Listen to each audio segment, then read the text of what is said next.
प्रार्थनाएं आप लोगों ने भी किया, बहुत प्रार्थनाएं मैंने कई लोगों को बोला, उन्होंने भी हमारे लिए किया।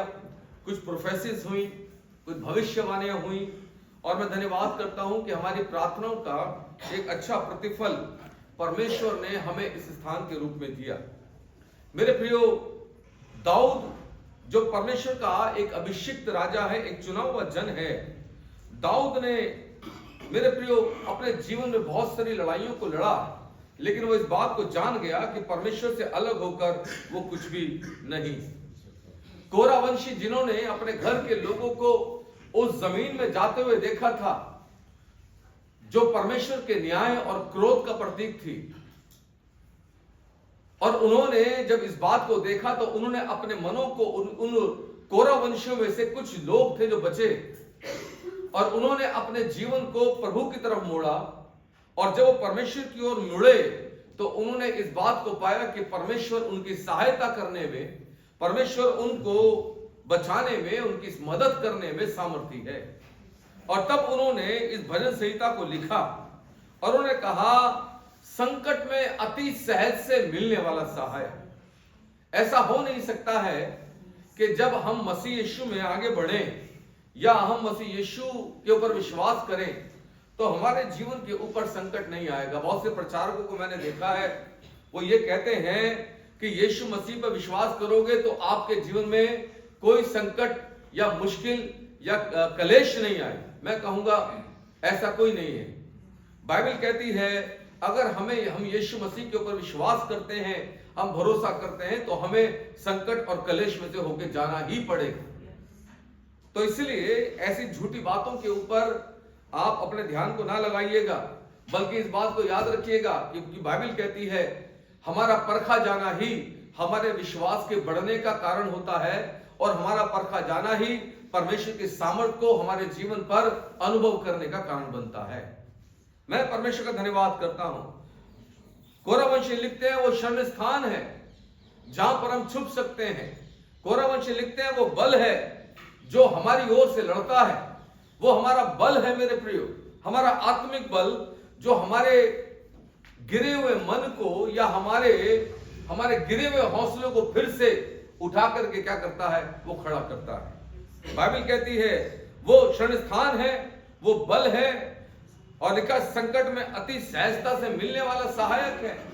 कोई मिले या ना मिले, लेकिन परमेश्वर जो है हमेशा आपके दाहिनी ओर आपकी सहायता के लिए खड़े हुए हैं। हालेलुया। मैं धन्यवाद करता हूं परमेश्वर का। और इसलिए कोरावंशी इस बात को कहते हैं, वो कहते हैं इस कारण हमें कोई भय नहीं, चाहे पृथ्वी उलट जाए। इस कारण हमको कोई भय नहीं है, चाहे पृथ्वी क्या हो जाए, उलट जाए।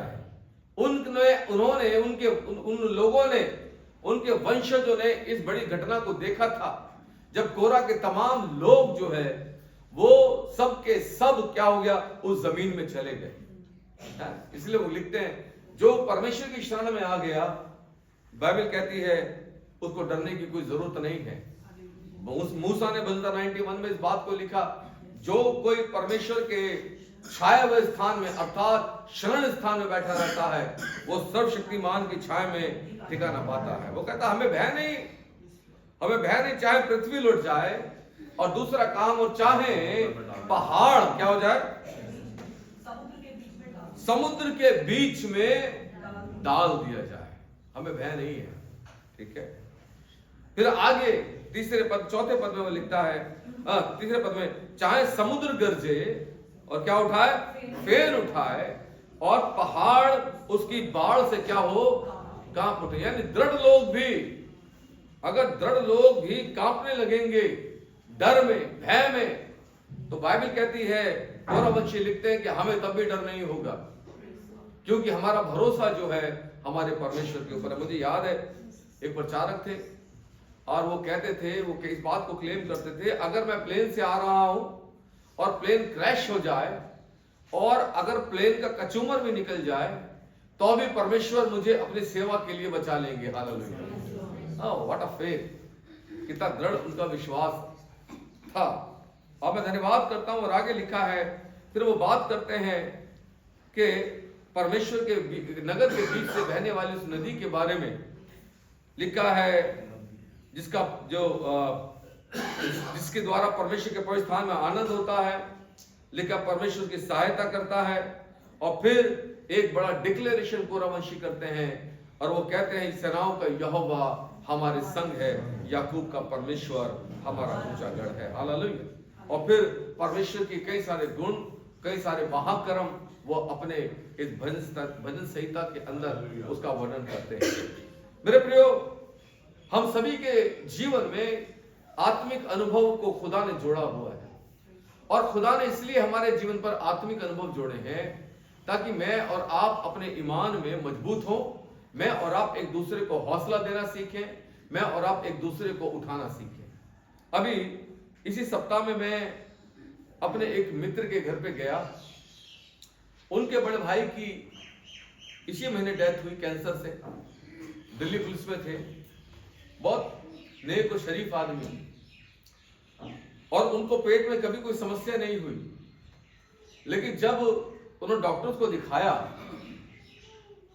तो डॉक्टर्स ने जब देखा तो उन्होंने इस बात को पाया कि इनके पेट में जो है, इनके लीवर के अंदर कैंसर है। और उन्होंने बताया कि आपका जो कैंसर है वो बड़ा टर्मिनल स्टेज के ऊपर है। और ये टर्मिनल स्टेज का कैंसर जो है, उन्होंने बड़ी कोशिश करी, भागा दौड़ी करी, लेकिन क्या हो गया, पिछले कुछ दिनों में, शायद 22 तारीख की बात है, उनकी डेथ हो गई। तो मैं उनके पास जा नहीं पाया। तो मैं जब इस सप्ताह में उनके घर गया तो उनकी पत्नी बड़ी निराशा में थी। गैर मसीह परिवार, बहुत निराशा में थी। उनके चेहरे से पता लग रहा था, बहुत सारी बातें वो कर रही थी, वो बता रही थी। और तब मैंने उनसे बात करना शुरू किया और मैंने उनको समझाना शुरू किया। मैंने कहा हमारी बाइबल ये कहती है, हमारी बाइबल ये कहती है, हमारी बाइबल हमें ये कहती है।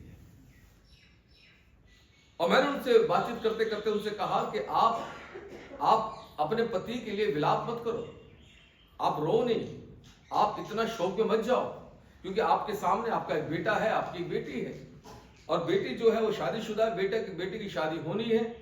आप जितना आंसू बहाओगी उतना ज्यादा तकलीफ आपके बेटे को होगी। और मैंने उनको बोला, मैंने हमारी बाइबल ये कहती है हर बात में धन्यवाद करो। और उसने बड़ी हैरानी से मेरे चेहरे की तरफ देखा। शायद उनके मन में यह प्रश्न था कि मेरे पति की मृत्यु हो गई तो इस हालत में मैं कैसे परमेश्वर का धन्यवाद करूं। और तब मैंने उनसे कहा, आप अपने पति के जीवन के लिए धन्यवाद कीजिए।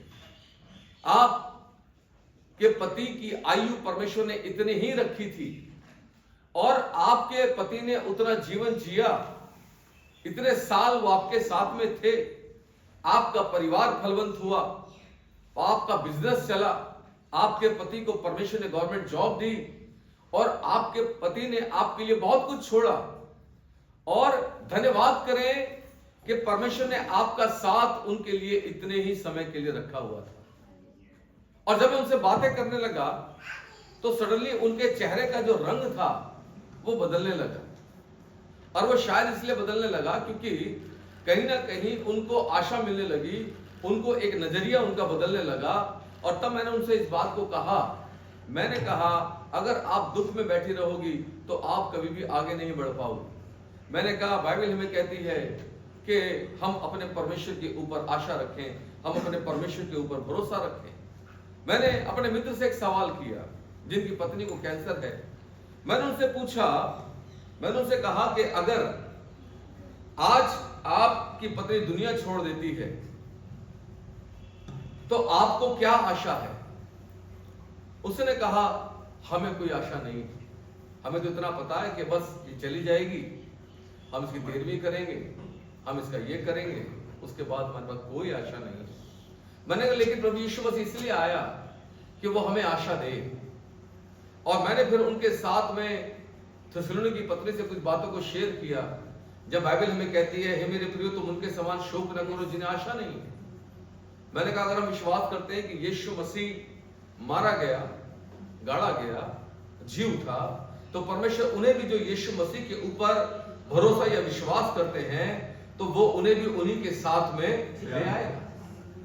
और मैंने कहा प्रभु यीशु मसीह ने वायदा किया अपने विश्वास करने वालों से, क्या तुम्हारा मन व्याकुल ना हो, तुम पिता पे विश्वास करते हो तो मुझ पर विश्वास करो, मेरे पिता के घर में रहने के बहुत से स्थान हैं, नहीं होते तो मैं तुम्हें कह देता, लेकिन मैं तुम्हारे लिए जगह तैयार करने जाता हूं।